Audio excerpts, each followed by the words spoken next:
Naberba Saigo Yatuko Chiduse Nambega Kasite Wamame Gatamu Negofa Uyangan Mesena Tibalamu Unduma Tumbiku Chalise Tidise Naberba Saigo Yatuko Chiduse Nambega Kasite Wamame Gatamu Negofa Uyangan Mesena Tibalamu Nambega Kasite Wamame Gatamu Negofa Uyangan Mesena Tibalamu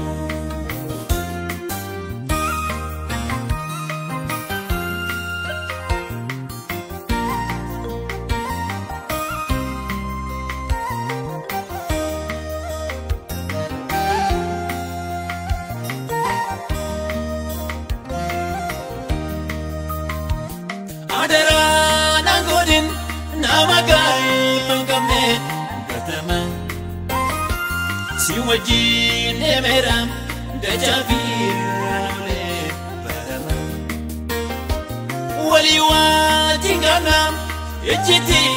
rogata mugido wadashe ganama kakujol mako yadadu waliwa tingana echiti rogata mugido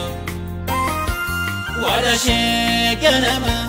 kakujol mako yadadu unduma tubegu chalise tilise naberba saigo yatuko chiduse nambega Kasite Wamame Gatamu Negofa Uyangan Mesena Tibalamu Nambega Kasite Wamame Gatamu Negofa Uyangan Mesena Tibalamu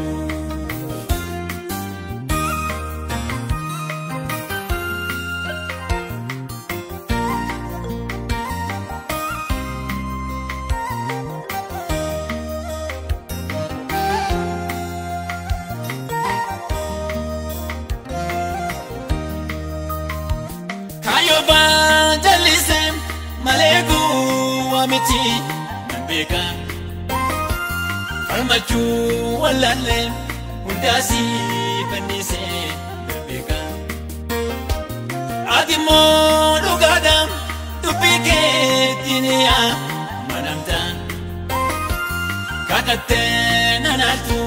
Natinta, Tubeka, Panama. Adimo Lugadam Tupike Tinia Manamta Kakate Nanatu Natinta Tubeka Kanama Unduma Tumbiku Chalise Tilise Naberba Saigo Yatuko Chiduse Nambega Kasite Wamame Gatamu Negofa Uyangan Mesena Tibalamu Nambega Kasite Wamame Gatamu Negofa Uyangan Mesena Tibalamu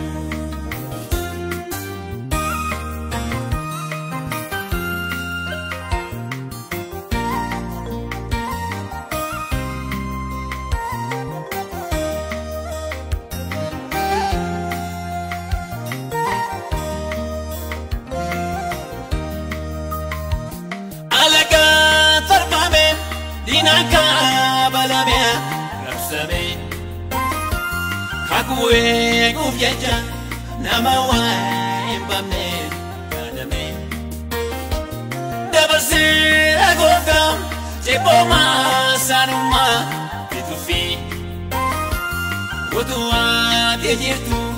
namni ke marifta fi Dabarsera gogam Jeboma sanuma bitufi Utua tejirtu namni ke marifta fi Unduma tumbiku chalise tilise Naberba saigo yatoko chiluse Nambeka kasite wamame gatamu Nedufa uyangal mesena itikadamu Nambeka kasite wamame